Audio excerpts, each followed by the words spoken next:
أعوذ بالله من الشيطان الرجيم بسم الله الرحمن الرحيم اللهم صل على محمد وعلى آل محمد كما صليت على إبراهيم وعلى آل إبراهيم إنك حميد مجيد اللهم بارك على محمد وعلى آل محمد كما باركت على إبراهيم وعلى آل إبراهيم إنك حميد مجيد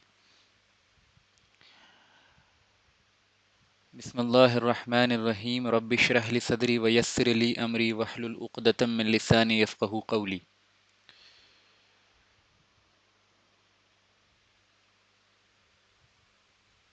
سیرت النبی صلی اللہ علیہ وسلم میں ہم لوگ پہلے 3 سال کی اسٹڈی کمپلیٹ کر چکے ہیں، اور یعنی نبوت کے بعد جو آپ صلی اللہ علیہ وسلم نے 3 سال نبوت کا گزارا ہے، اس میں آپ نے بڑے پرائیویٹلی دعوت کا کام کیا ہے اور صحابہ کرام کو 1 to 1 جا کے دعوت دی، اور اس کوششوں کے نتیجے میں جو ہینڈ فل آف اصحاب رسول ایمان لائے، ہینڈ فل آف لوگ ایمان قبول کرتے ہیں، ان کو السابقون الاولون کہا جاتا ہے، یعنی سبقت لے جانے والے، سب سے پہلے پہل سبقت لے جانے والے. تو ان کے بارے میں تھوڑی تفصیلی اسٹڈی ہو چکی ہے آلریڈی کہ صحابہ کرام میں کون کون سی صفات تھیں، خاص طور پہ وہ لوگ جنہوں نے سب سے پہلے پہل اسلام قبول کیا تھا، اور پھر آپ صلی اللہ علیہ وسلم نے ان کی تربیت کس طریقے پہ کی، اور پھر قرآنی آیات اس زمانے میں کن موضوعات کے ارد گرد نازل ہو رہی تھی. تو ان ایشوز کو ہم نے بڑے تفصیل سے سمجھا ہے، اور انتہائی ضروری تھا یہ سمجھنا. ضروری نہیں کہ ہر آدمی کو یہ بات ریلیونٹ محسوس ہو، لیکن سیرت کی اسٹڈی صرف واقعات کا ایک کے بعد ایک پڑھ لینا نہیں ہے، بلکہ ان واقعات کو پراپر کانٹیکسٹ میں رکھ کے ان سے سیکھنا جو ہے، یا آپ صلی اللہ علیہ وسلم کا جو دعوتی سرگرمی ہے، آپ کا جو دعوتی عمل ہے، اس میں ہمارے لیے کیا پریکٹیکل پوائنٹس ہیں، اس کا سمجھ لینا، اور پھر اس پورے دعوتی پروسیس کے کرٹیکل پوائنٹس کو مضبوطی کے ساتھ سمجھ لینا، یہ پوری کی پوری دعوت اسلامی کو اور پورے کے پورے اسلام کے فہم کو مضبوط کرتا ہے انسان کے. لہٰذا سیرت کو صرف واقعات کو پڑھ لینا، اسٹوری کو پڑھ لینا ہی سیرت نہیں ہے، بلکہ ان اسٹوریز کو طریقے سے سمجھنا، اور وہ اسٹوریز قرآن سے کیسے ریلیٹ ہوتی ہیں، اور ان اسٹوریز میں صحابہ کرام کی کون سی کیریکٹرسٹک فیچر واضح ہوتی ہے، اس کا سمجھنا بھی انتہائی ضروری ہے.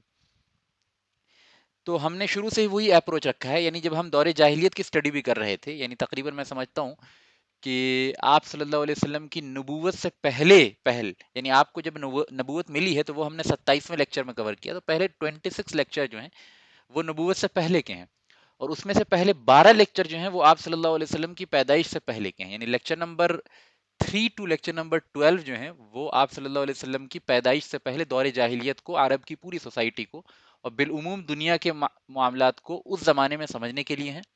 پہلے 2 لیکچر جو ہیں وہ انٹروڈکٹری ہیں، اور اس میں سیرت کی اہمیت اور سیرت کیسے پڑھنا چاہیے اور کن چیزوں پہ زیادہ توجہ دینی چاہیے، اس کو بڑے تفصیل میں میں نے سمجھایا تھا. اگر آپ کو یاد ہو تو میں یہ باتیں اس لیے بتا رہا ہوں کہ اگر آپ میں سے کوئی ریویژن کرنا چاہے یا چیزوں کو پھر سے شروع کرنا چاہے تو وہ اس طرح سے کر سکتا ہے. یعنی پہلے 2 لیکچر جو ہیں وہ انٹروڈکٹری ہیں، اور لیکچر نمبر 3 سے لیکچر نمبر 12 تک جو ہیں وہ دور جاہلیت، یعنی آپ صلی اللہ علیہ وسلم کی پیدائش سے پہلے جو عرب کے ماحول تھا اور عرب کے اندر جو ڈفرینٹ چیزیں تھیں، اس کے بارے میں تفصیلی ذکر ہے. پھر قریش کے بارے میں ہے، پھر یعنی ابراہیم علیہ السلام سے لے کر آپ صلی اللہ علیہ وسلم کی پیدائش تک جو عرب کا یوں کہہ لیجیے کہ پورا خاکہ ہے، وہ اس میں بیان کیا گیا.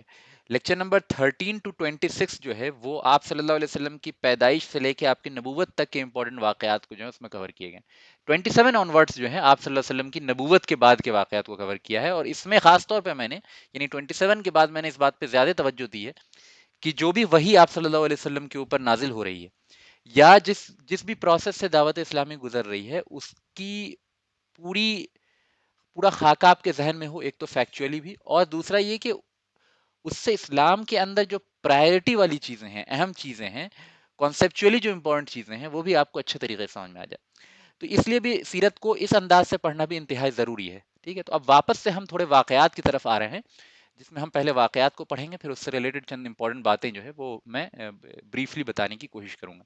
تو تیسرے ایئر تک پہنچتے پہنچتے، یعنی نبوت کے بعد تیسرا سال تک ہوتے ہوتے آپ صلی اللہ علیہ وسلم پہ ایک حکم نازل ہو گیا. یعنی ابھی تک تو آپ بالکل پرائیویٹلی دعوت دے رہے تھے، تو ابھی اوپن دعوت کا بھی حکم نہیں ہوا، لیکن ابھی کس چیز کا حکم ہوا؟ اللہ تعالیٰ نے سورہ شعراء، یہ سورہ شعراء جو ہے یہ سورہ نمبر 26 ہے، اس میں آیت نمبر آپ دیکھ سکتے ہیں 214 and 15 جو آپ کے سامنے اسکرین پہ اپیئر ہو رہی ہے. یہ آیت نازل ہوئی آپ صلی اللہ علیہ وسلم کے اوپر تیسرے ایئر میں. اس میں اللہ تعالیٰ نے حکم دیا اعوذ باللہ من الشیطان الرجیم بسم اللہ الرحمن الرحیم وانذر عشیرتک الاقربین واخفض جناحک لمن اتبعک من المؤمنین، کہ اے نبی آپ صلی اللہ علیہ وسلم اپنے قریبی رشتہ داروں کو ڈرا دیجئے.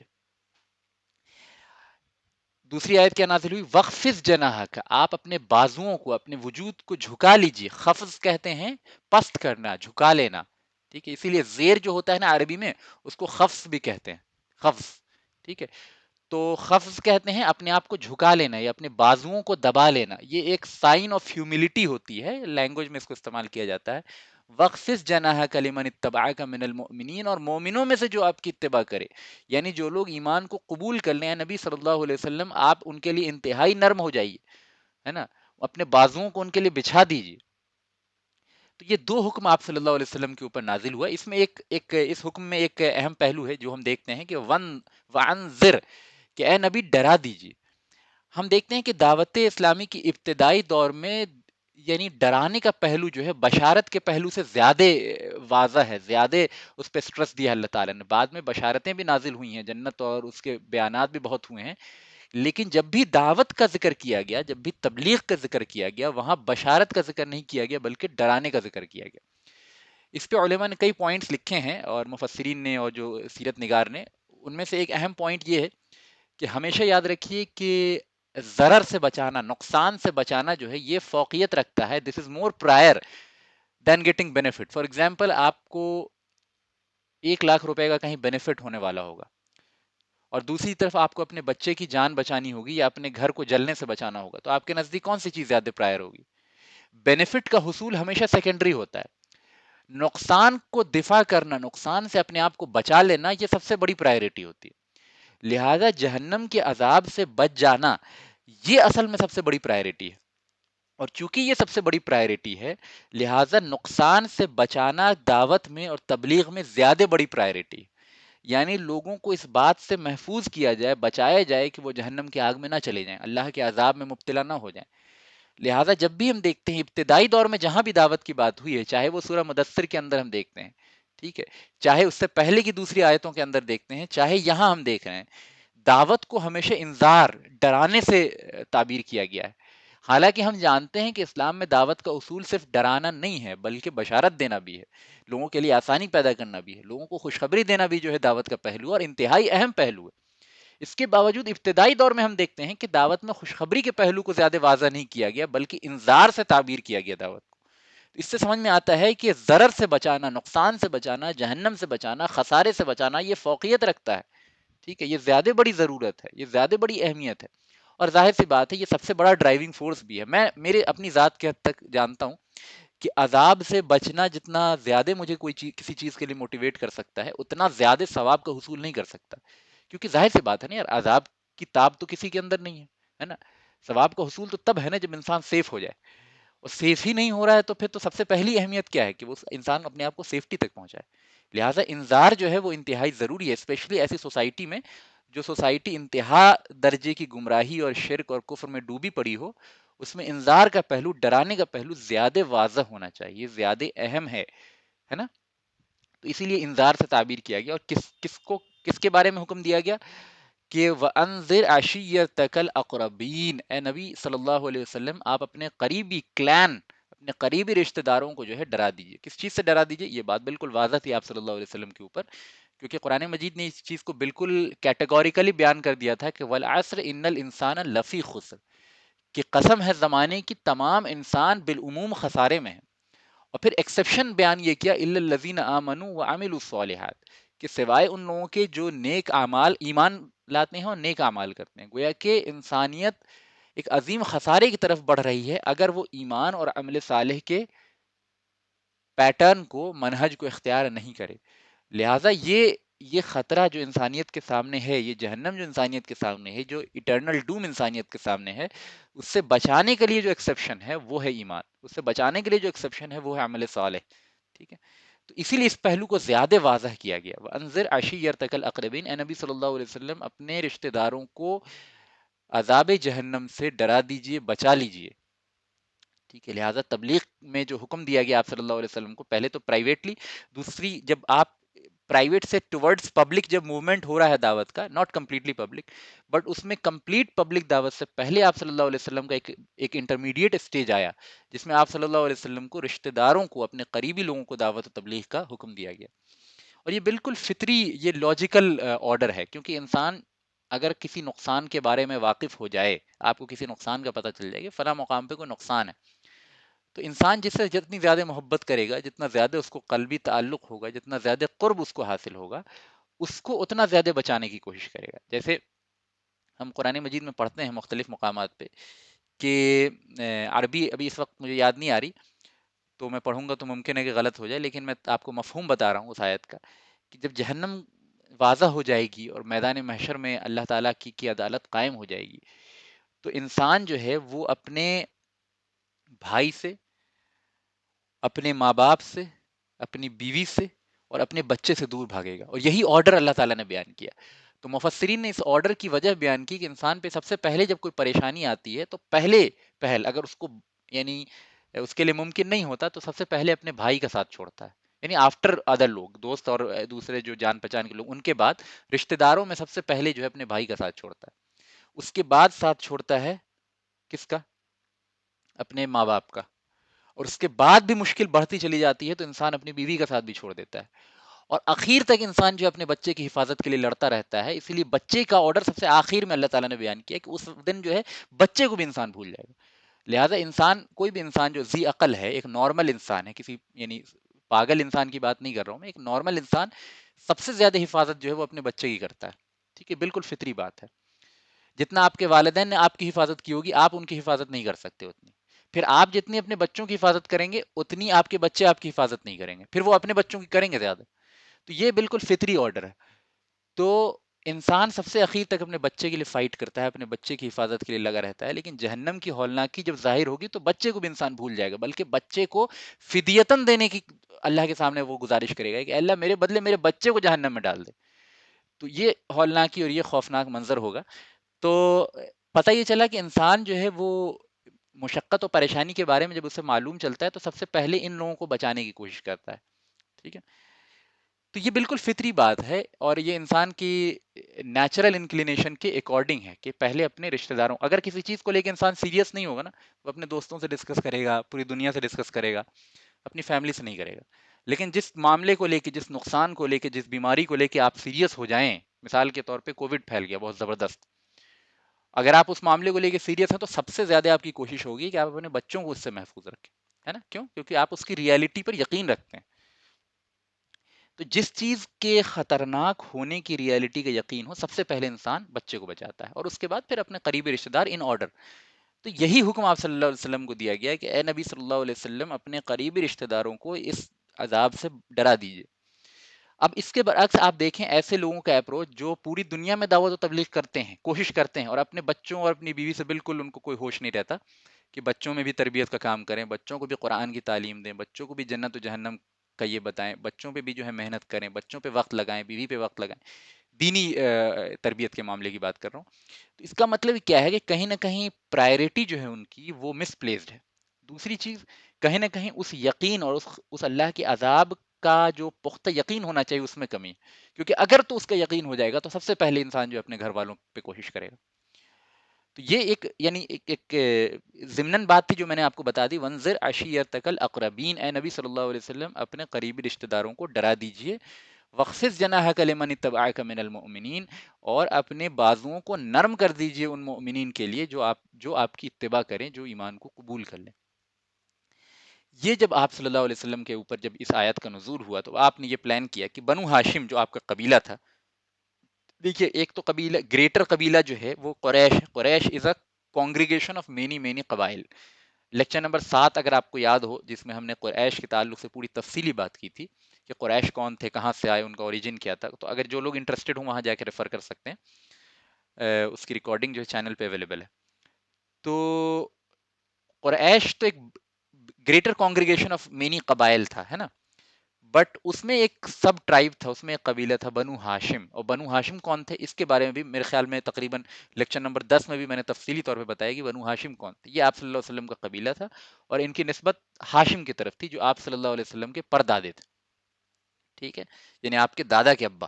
تو ان کی فیملی میں جتنے لوگ تھے تقریباً سارے کے سارے ایک اسمال ٹرائب تھا جس کو ہم بنو ہاشم کہتے ہیں. انتہائی عزت والا ٹرائب تھا مکہ کے اندر. آپ صلی اللہ علیہ وسلم اسی کے تعلق رکھتے تھے. چند فیمس لوگ بنو ہاشم کے کون کون سے تھے میں بتا دوں آپ کو، جن کا نام آپ نے سنا ہوگا، ایسے تو بہت سے تھے. سب سے پہلے آپ صلی اللہ علیہ وسلم.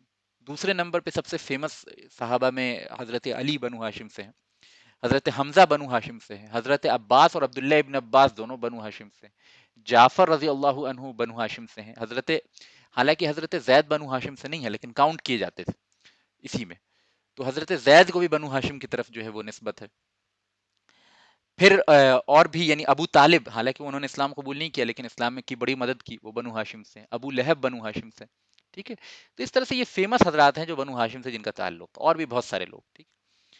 تو بنو ہاشم کو آپ صلی اللہ علیہ وسلم نے ارادہ کیا کہ اب سب سے پہلے چونکہ اللہ کا حکم نازل ہوا ہے تو میں اپنے کلین کو جو ہے وہ دعوت یعنی ایک پلیٹ فارم پہ دعوت دیتا ہوں. پہلے تو 1 to 1 تھی نا، تو اب ایک پلیٹ فارم پہ اپنی تمام بنو ہاشم قبیلے کے فیملی والوں کو جمع کرنے کے لیے آپ صلی اللہ علیہ وسلم نے ارادہ کیا. اس سے پہلے بنو ہاشم میں سے کون کون اسلام قبول کر چکے تھے؟ اس سے پہلے اسلام قبول کر چکے تھے حضرت علی اور حضرت زید. ٹھیک ہے، یہ دونوں جو ہیں بنو ہاشم سے اسلام قبول کر چکے تھے. حضرت زبیر بن العوام بھی بنو ہاشم سے. یہ زبیر بن العوام جو ہیں وہ حضور صلی اللہ علیہ وسلم کے پھوپھی زاد بھائی تھے. ٹھیک ہے، ان کا تعلق بھی بنو ہاشم سے تھا. تو ان تینوں نے پہلے ہی اسلام قبول کر لیا تھا، اور ان تینوں کے بارے میں ہم نے مطلب سیپریٹلی کافی تفصیل سے آپ کو بتایا کہ حضرت علی کے فضائل کیا ہیں اور وغیرہ وغیرہ. پھر حضرت زید کے بارے میں تو باضابطہ ایک پورا لیکچر ہے زید بن حارثہ کے بارے میں، لیکچر نمبر 26. ٹھیک ہے، اور پھر یہ کہ حضرت زبیر بن العوام ان کے بارے میں بتایا میں نے کہ بہت ارلی کنورٹس میں تھے، عشرہ مبشرہ ہیں، یعنی 10 پرومسڈ جنتی جن کو کہا جاتا ہے.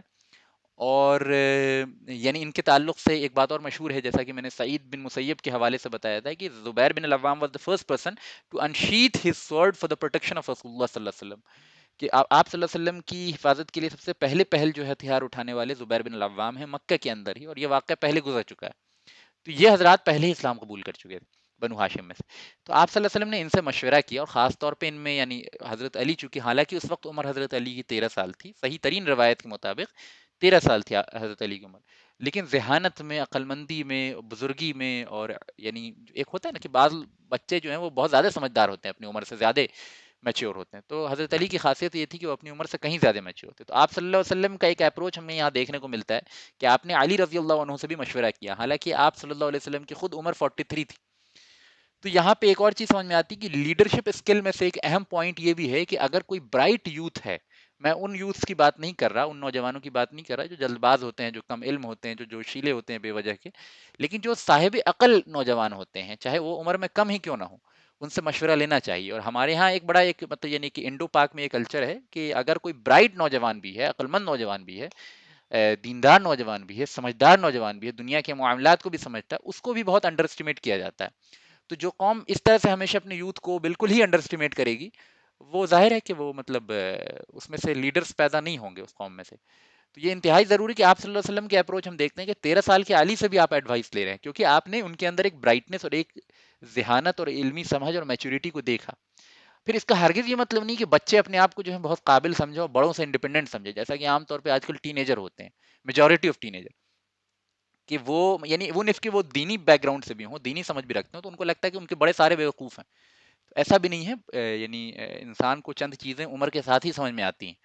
ٹھیک ہے، تو ایک طرف تو ان کے لیے واجب ہے کہ اپنے بڑوں کی عزت کریں، احترام کریں، اور بڑوں کے لیے بھی واجب ہے کہ جو عقل مند اور ذہین ہوں ان میں سے ان کو انڈر اسٹیمیٹ نہ کریں، ہے نا، ان کی رائے، ان کی باتوں کو بھی سنیں. بعض دفعہ چھوٹے جو ہیں وہ ایسی باتیں کہہ جاتے ہیں جو بڑوں کے ذہن میں نہیں آتی. تو یہاں پہ آپ صلی اللہ علیہ وسلم کا ایک اپروچ ہمیں دیکھنا چاہیے کہ آپ نے جو ہے وہ علی کو یہ نہیں کہا کہ تم بچے ہو، تم کیوں بیچ میں بول رہے ہو، تم بچے ہو، تم کیا جانتے ہو، بلکہ آپ نے باضابطہ مشورہ لیا حضرت علی سے اور ایک امپورٹنٹ کام سونپا، ہے نا. اسی سے میچورٹی آتی ہے نا. ہم اگر شکایت کرتے ہیں کہ ہمارا نوجوان جو ہے وہ بیوقوف ہے، گدھا ہے، ہمیشہ موویز اور ان سب چیزوں میں لگا رہتا ہے، تو ہم نے کبھی اس کو سیریس چیزوں میں لگا کے اس کی عزت افزائی بھی تو نہیں کی، یہ بھی تو سمجھیں. تو یہ بھی اہم ہے کہ ان کو انکریج کرنا چاہیے. ان میں سے ذہین جو ہے، میں یہ نہیں کہہ رہا کہ ہر کسی کو آپ جو ہے 12-13 سال کے لڑکوں کو جو ہے وہ اہم کام دے دیں، نہیں، لیکن ان میں سے جو ذہین ہیں، ہوتے ہیں کچھ ہوتے ہیں لیکن ہوتے ہیں، تو ان کو پھر ڈسکریج بھی نہیں کرنا چاہیے. ٹھیک ہے، ان کو ان کی صلاحیت کے حساب سے کام دینا چاہیے تاکہ ان کے اندر میچورٹی اور ایک بولڈنس اور کانفیڈنس پیدا ہو، ہے نا. تو یہ آپ صلی اللہ علیہ وسلم کی لیڈرشپ اسکل ہے. اور جو لیڈرز ہوتے ہیں نا، بڑے لیول کے لیڈرز، وہ ایسے نہیں ہوتے، اتنے انسیکیور نہیں ہوتے کہ میں بچوں کی باتیں کیسے مان لوں، میں بچوں کو کیسے بولنے دوں. نہیں، جو اصلاً لیڈر ہوتے ہیں وہ اچھے آئیڈیاز کھوجتے ہیں، اب وہ بچوں سے آئیں چاہے بڑوں سے آئیں. تو حضرت علی سے حضور صلی اللہ علیہ وسلم نے ایڈوائس مانگی کہ بتاؤ کیا کیا جائے. تو مجھے اللہ تعالیٰ نے یہ حکم دیا ہے، اور میں چاہ رہا ہوں کہ بلکہ طبقات ابن سعد کے الفاظ یہ ہیں کہ اللہ کے رسول صلی اللہ علیہ وسلم نے فرمایا کہ علی سے فرمایا کہ علی، میں اس کی طاقت نہیں رکھتا کہ تمام لوگوں کو جو ہے دعوت پہ آرگنائز کر سکوں، لہٰذا مجھے تم سے مدد چاہیے. تو یعنی یہ دیکھیں کہ ایک 43 سال کا میچور اور افضل البشر ایک 13 سال کے انسان سے جو ہے وہ ہیلپ مانگ رہا ہے، تو بہت بڑی بات ہے. ٹھیک ہے. تو حضرت علی نے کہا کہ ٹھیک ہے، ہم لوگ دعوت آرگنائز کرتے ہیں، ہم لوگ مل کے یہ کام کریں گے. تو حضرت علی نے اور حضرت زید نے خاص طور پہ جو ہے وہ یہ پورا کا پورا دعوت آرگنائز کی، جس کو یعنی بنو ہاشم میں تمام لوگوں کو انوائٹ کیا گیا، اور تقریباً 40 مرد جو ہیں اس دعوت میں شامل ہوئے، کچھ عورتیں بھی آئیں. تو اس دعوت کو بالعموم تاریخ میں دعوت ذی العشیرہ کہا جاتا ہے. عربی میں اگر آپ کہیں گے تو دعوت ذی العشیرہ کہیں گے، اور اردو میں کہیں گے تو دعوت ذو العشیرہ. ٹھیک ہے، یعنی قریبی رشتہ داروں کی جو دعوت تھی اس کو. تو اس کو زید اور علی اور رسول اللہ صلی اللہ علیہ وسلم نے مل کے جو ہے وہ اس دعوت کو آرگنائز کرایا تھا. چلیے، اس دعوت کے بعد جو ہے سب سے پہلے پہل جو حضرت جعفر نے اسلام قبول کیا، اور جعفر رضی اللہ عنہ کے بارے میں اس دعوت کا تذکرہ میں آپ کرنے والا ہوں، لیکن اس دعوت کو بیان کرنے سے پہلے یہ بات سامنے رکھ دوں کہ جعفر رضی اللہ عنہ بہت سینئر کمپینینز آف رسول اللہ صلی اللہ علیہ وسلم ہیں، اور بہت اونچا مقام ہے ان کا، علم میں بھی، مرتبے میں بھی. اور آپ صلی اللہ علیہ وسلم کو انتہائی محبت تھی جعفر رضی اللہ عنہ سے، انتہا درجے کی محبت تھی. اور آپ صلی اللہ علیہ وسلم، میں ایک چھوٹا سا واقعہ آپ کو بیان کرتا چلوں کہ خیبر کی جنگ جب فتح ہو گئی، بہت بعد کی بات ہے، وہ اپنے مقام پہ آئے گی، اور حضرت جعفر اس دن ملاقات کرنے آپ صلی اللہ علیہ وسلم سے آئے. تو آپ صلی اللہ علیہ وسلم اتنے خوش ہو گئے، فرمایا کہ مجھے اس بات کا علم نہیں ہے کہ میں خیبر کی فتح سے زیادہ خوش ہوں کہ جعفر سے ملاقات سے زیادہ خوش ہوں. تو انتہا درجے کی محبت آپ صلی اللہ علیہ وسلم کو تھی. بہت سے مقامات ہیں جب آپ صلی اللہ علیہ وسلم کی جعفر رضی اللہ عنہ سے محبت واضح ہوتی ہے احادیث کے اندر، لیکن چونکہ ان کا انتقال پہلے ہو گیا تھا، جنگ موتا میں شہید ہو گئے تھے، ان کے دونوں ہاتھ جو ہے وہ رومیوں نے کاٹ دیے تھے، اور یہ اس حالت میں شہید ہوئے تھے. تو ان کو جعفر طیار کہا جاتا ہے. طیار کہتے ہیں اڑنے والا پرندہ. تو ان کو اڑنے والا اس لیے کہا جاتا ہے کہ جب ان کے دونوں ہاتھ کٹ گئے اور شہید ہو گئے، تو اللہ کے رسول صلی اللہ علیہ وسلم کو اللہ تعالیٰ نے ان کی جنت میں حال دکھایا. تو ان کے دونوں ہاتھوں کے بدلے جو ہے جنت کے پر انہیں دے دیے گئے، جس کے بنا پہ وہ جنت میں گھوم رہے تھے. تو چونکہ وہ اڑ رہے تھے، تو اس بنا پہ ان کو طیار کہا گیا. تو اب جو ہے ہمارے ہاں ان کو جعفر طیار کہا جاتا ہے. ٹھیک ہے. تو بہت بلند مقام ہے، ایک تو شہید ہیں، بہت بزرگ صحابی ہیں، اور ان کی بزرگی اس بات سے بھی واضح ہوتی ہے کہ حبشہ کی طرف جب ہجرت ہوئی مسلمانوں کی، جو کہ آگے ہم پڑھیں گے، اس میں اللہ کے رسول صلی اللہ علیہ وسلم نے ان کو امام بنایا، امیر بنایا. حالانکہ اس یعنی ہجرت کے یعنی کہ یوں کہہ لیجیے کہ پوری کی پوری جو ہجرت کا مسلمانوں کا گروپ تھا، اس میں حضرت عثمان موجود تھے، اور حضرت عثمان جیسے بلند اور بزرگ صحابی کی موجودگی کے باوجود اللہ کے رسول صلی اللہ علیہ وسلم نے اس کا امیر جعفر رضی اللہ عنہ کو بنایا. تو اس سے جعفر رضی اللہ عنہ کا مقام اور مرتبہ سمجھ میں آتا ہے. اور جعفر رضی اللہ عنہ ان چند صحابہ میں سے ہیں جن کی موت اور جن کی شہادت پہ آپ صلی اللہ علیہ وسلم خود روئے. ٹھیک ہے. 3 لوگ ہیں جن کی یعنی جہاں تک میرا علم ہے، میں 100% نہیں ہوں لیکن تقریباً 99% میں شیور ہوں کہ 3 ہی صحابی ہیں جن کے موت پہ آپ صلی اللہ علیہ وسلم نے خود آنسو بہایا اور روئے ہیں. ایک حضرت حمزہ، دوسرے جعفر رضی اللہ عنہ، تیسرا زید بن حارثہ.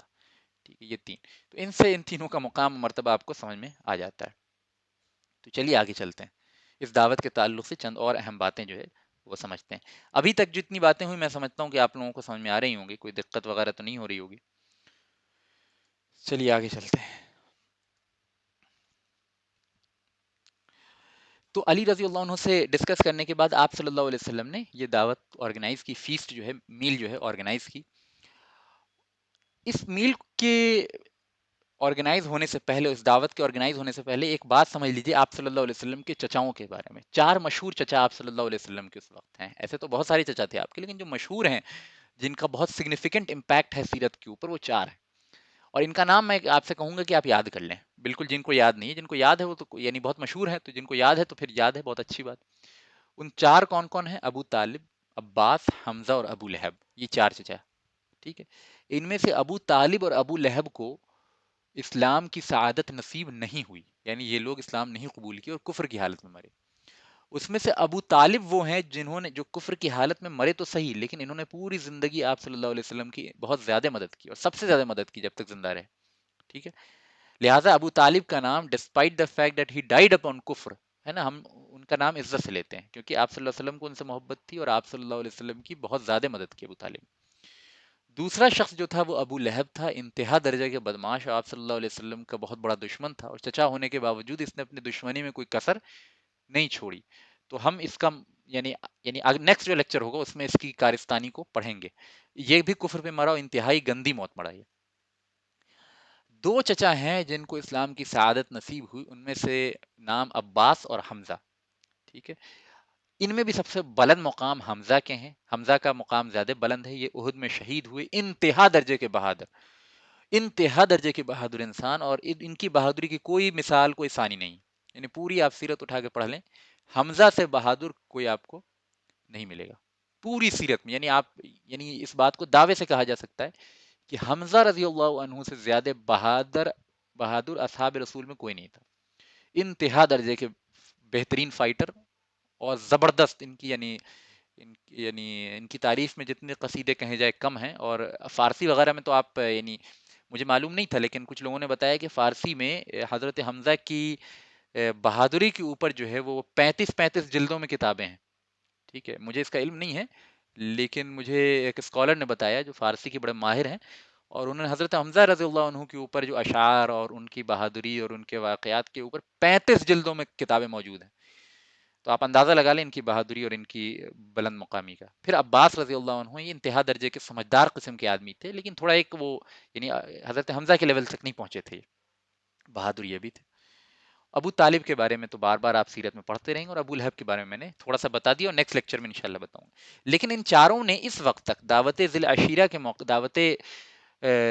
کے موقع تک کسی نے بھی جو ہے اسلام کے پرتی کوئی انکلینیشن شو نہیں کیا تھا، حالانکہ یہ لوگ واقف ہو چکے تھے کہ آپ صلی اللہ علیہ وسلم کی دعوت کیا ہے، اور آپ صلی اللہ علیہ وسلم کی دعوت بہرحال گھر گھر اب دھیرے دھیرے کر کے پہنچ رہی تھی تھرو انڈائریکٹ میڈیمز، تو لوگ واقف تھے کہ کیا تعلیمات ہے، کیا معاملہ چل رہا ہے، اور محمد کس چیز کی طرف بلا رہے ہیں صلی اللہ علیہ وسلم، لیکن ان چاروں میں سے کسی نے بھی کوئی انکلینیشن اس وقت تک اسلام کو لے کے شو نہیں کیا۔ تو ابو طالب نے تو انکلینیشن بھی شو نہیں کیا، لیکن ابو طالب نے کوئی آبجیکشن بھی آپ صلی اللہ علیہ وسلم کے اوپر نہیں کیا، بلکہ ابو طالب کے دو بیٹے یعنی حضرت جعفر اور حضرت علی، ہاں میں یہ بتانا بھول گیا کہ جعفر جو ہے حضرت ابو طالب کے ہی بیٹے تھے، تو جعفر رضی اللہ عنہ اور علی یہ بھائی بھائی ہیں، اور جعفر بڑے ہیں عمر میں، اور جعفر زیادہ محبوب تھے آپ صلی اللہ علیہ وسلم کو، ٹھیک ہے۔ اور جعفر اور علی کے اسلام قبول کرنے پہ ابو طالب نے کوئی آبجیکشن نہیں کیا، یعنی وہ ان کا وہ مزاج تھا کہ پوری یعنی بچوں کے اسلام قبول کرنے پہ ان کو کوئی آبجیکشن نہیں تھا، وہ آپ صلی اللہ علیہ وسلم کی دعوت کو اچھا سمجھتے تھے، لیکن خود جو ہے وہ ان کا یہ تھا کہ میں تو اپنے باپ دادا کے دین پہ ہی رہوں گا، میں محمد کے نئے دین کو قبول نہیں کر سکتا، ٹھیک ہے۔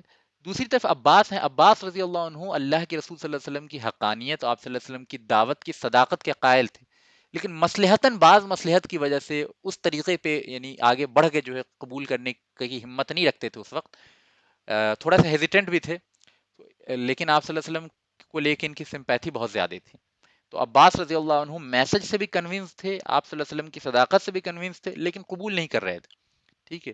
ہوتا ہے نا بعض لوگ تھوڑے مصلحت کی وجہ سے بعض چیزوں کو قبول نہیں کرتے ارلی پیریڈ آف دعوت میں۔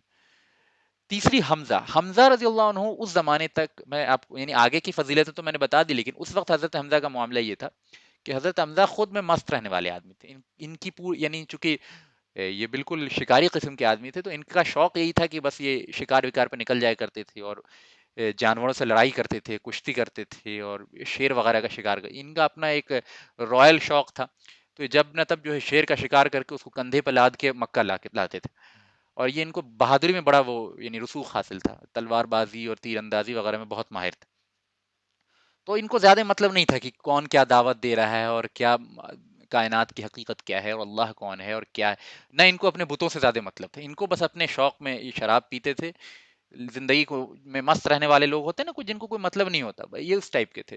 محمد دعوت دے رہے ہیں بہت اچھی بات، محمد کو کوئی پریشان کر رہا ہے تو اس کے خلاف یہ لڑ جاتے تھے، لیکن دعوت سے ان کو کوئی مطلب نہیں تھا، صلی اللہ علیہ وسلم و رضی اللہ عنہ.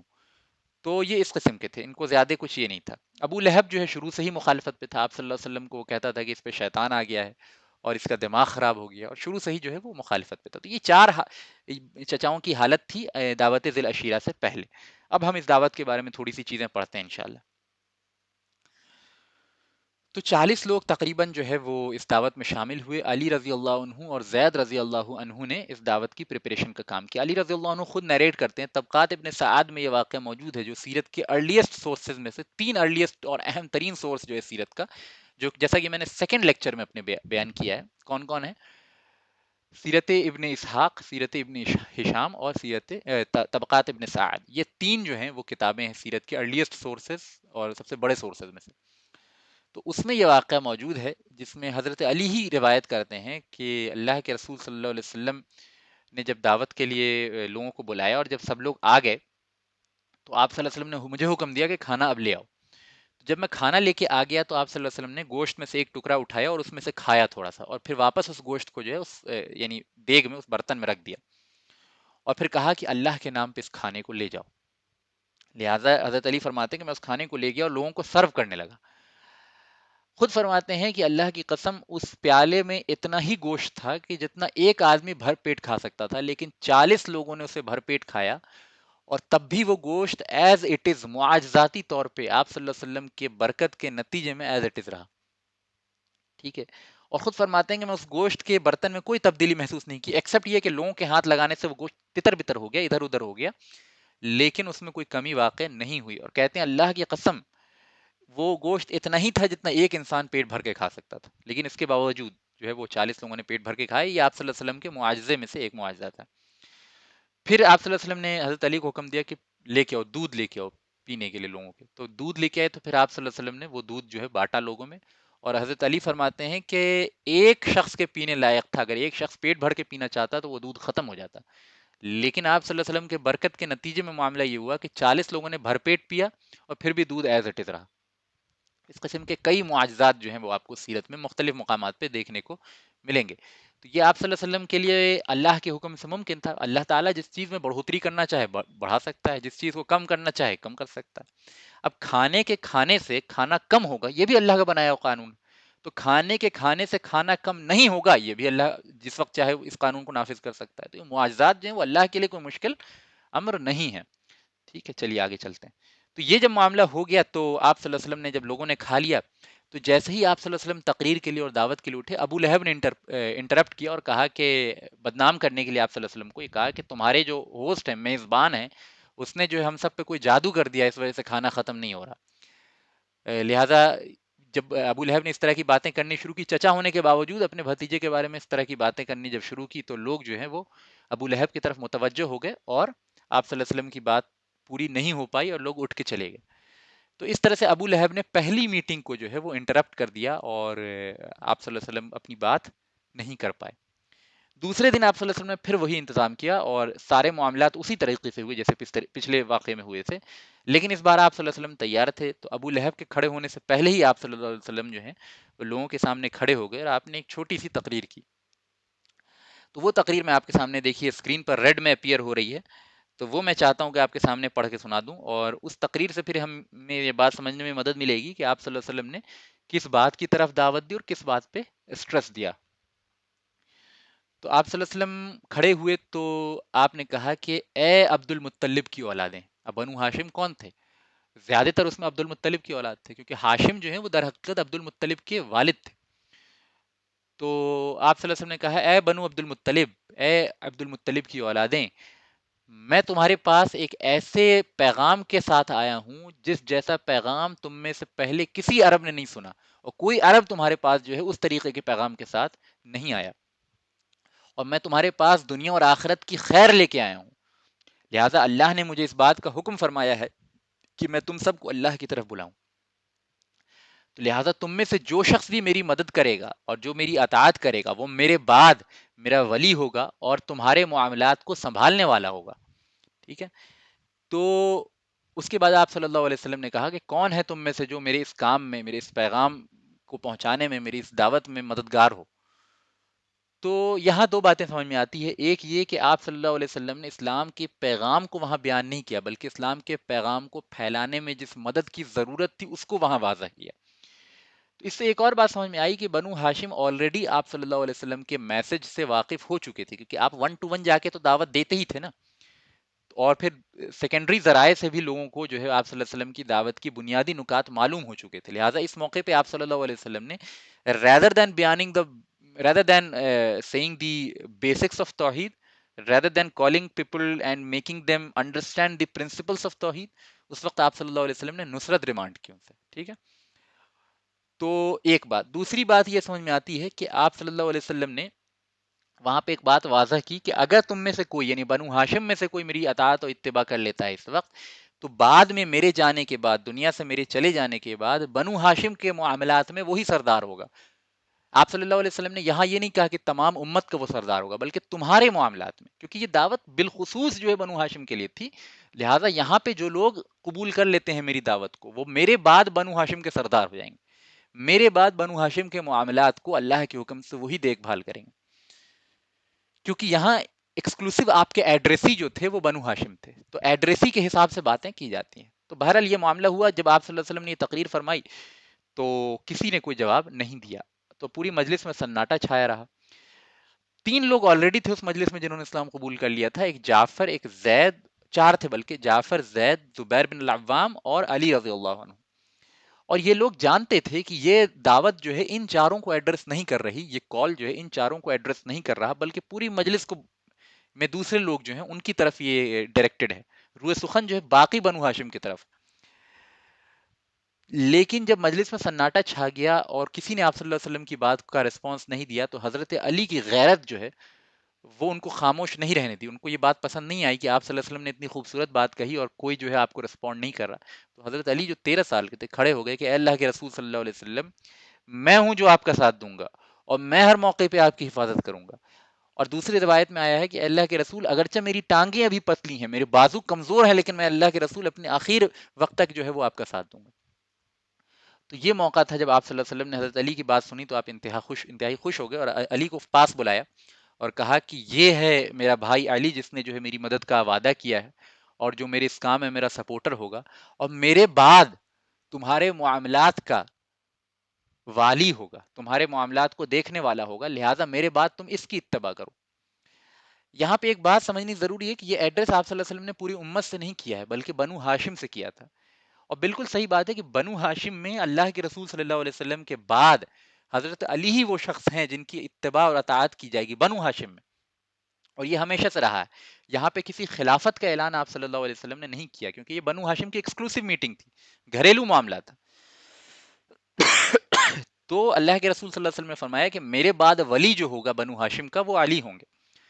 تو چونکہ یہ ایڈریسی بنو ہاشم تھے، تو یہ بنو ہاشم کے معاملات کا جو ولی ہے وہ علی رضی اللہ عنہ کو بنایا، ان کا ذمہ دار، ان کا گارجین علی رضی اللہ عنہ کو بنایا۔ اس سے بعض لوگ جنہوں نے، یعنی شیعوں نے عام طور پہ جو ہے وہ ایک بڑا واویلا کھڑا کیا کہ یہاں پہ آپ صلی اللہ علیہ وسلم نے جو ہے علی کو خلیفہ ڈکلیئر کر دیا تھا، لیکن بالکل صحیح بات نہیں ہے۔ آپ دیکھیں سیاق و سباق کیا ہے بات کا، اس وقت ابو بکر بھی اسلام قبول کر چکے تھے، اس وقت جو ہے بہت، یعنی عثمان بھی اسلام قبول کر چکے تھے، اور کئی بڑے بڑے صحابہ، سعد بن وقاص بھی جو ہے اسلام قبول کر چکے تھے، بہت سے بڑے بڑے صحابہ اسلام قبول کر چکے تھے، لیکن وہ ان میں سے کوئی بھی اس مجلس میں شامل نہیں تھا۔ یہ مجلس ایکسکلوسیولی بنو ہاشم کے لیے تھی۔ تو بنو ہاشم کی مجلس میں حضرت علی کی فضیلت جو ہے آپ صلی اللہ علیہ وسلم نے واضح کی اور کہا کہ علی رضی اللہ عنہ جو ہیں وہ بنو ہاشم کے سردار ہوں گے میرے بعد۔ اور یہی معاملہ ہوا ہے، ابو بکر کی دور خلافت ہو، عمر کی دور خلافت ہو، عثمان کی دور خلافت ہو، رضی اللہ عنہم اجمعین، سب میں بنو ہاشم کے معاملات وغیرہ جو ہیں وہ حضرت علی نہیں دیکھیں، ٹھیک ہے، جیسا کہ آپ صلی اللہ علیہ وسلم نے یہاں ارشاد فرمایا تھا۔ یہاں پہ کسی خلافت کا اعلان نہیں ہے، بلکہ بنو ہاشم کی لیڈرشپ کا اعلان، ٹھیک ہے۔